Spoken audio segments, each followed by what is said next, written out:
Bunker যেটা বানানো হয়েছে মিসাইল শুট করবার জন্য এবং মাটির নিচে নিউক্লিয়ার মহাবিপর্যয়ের হাত থেকে বাঁচার জন্য। কিন্তু ভেতরে কি করে যাওয়া যাবে? যাই হোক, অসংখ্য সিঁড়ি দিয়ে নিচে নামবার পরে আর একটা 3175 কেজির দরজা খোলার পরে, এটার ওজন 3175 কেজি, তুমি পৌঁছবে বাংকারের কেন্দ্রে। ও মাই গড, এটা দেখে পুরো স্টার ওয়ার মনে হচ্ছে। এই রুমটা থেকে মিসাইল লঞ্চ করা হয়। এই ফ্যাসিলিটিটা নিউক্লিয়ার অ্যাটাক থেকে বাঁচানোর জন্য তৈরি করা হয়েছে। ও, চাইলে অ্যাটাকও করা যাবে। আমরা যে মেঝেতে দাঁড়িয়ে আছি সেটা আসলে ছাদ থেকে ঝুলন্ত বিশাল প্ল্যাটফর্মের মতো ঝুলছে। এভাবেই বানানো হয়েছে। এই 8খানা স্প্রিংই এই বিল্ডিংটাকে ধরে রেখেছে।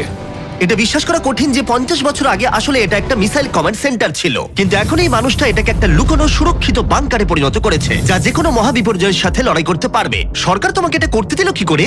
ভাই বাথটব এখানে। আচ্ছা, তোমার কি মনে হয় আমার বন্ধুদের আইকিউটা কেমন? আমার মনে হয় খুব একটা বেশি নয়। আমরা আরো 2টো ফ্লোর নিচে নামবো। এটা হচ্ছে সবচেয়ে লোয়েস্ট পয়েন্ট। আমরা এখন 5 তলা মাটির নিচে আছি। এটা কিচেন, এন্টারটেনমেন্ট এরিয়া, কিন্তু সবচেয়ে ভালো পার্ট হলো এই ক্লাবটা। Wow! এই মানুষটা অ্যাকচুয়ালি পার্টি করছে মাটির 5 তলা নিচে। নোলানকে এখানে ইনভাইট করা হয়নি। আমি এই জায়গাগুলো সকলকে দেখাই না। Wow! এগুলো কেউ দেখতে পায় না। এরপরে ও আমাদের নিয়ে গেল এই বাংকারের একটা সিক্রেট জায়গায়, নিউক্লিয়ার অ্যাসাইলামে, যেখানে কয়েক যুগ আগে একটা আসল নিউক্লিয়ার মিসাইল রাখা হতো।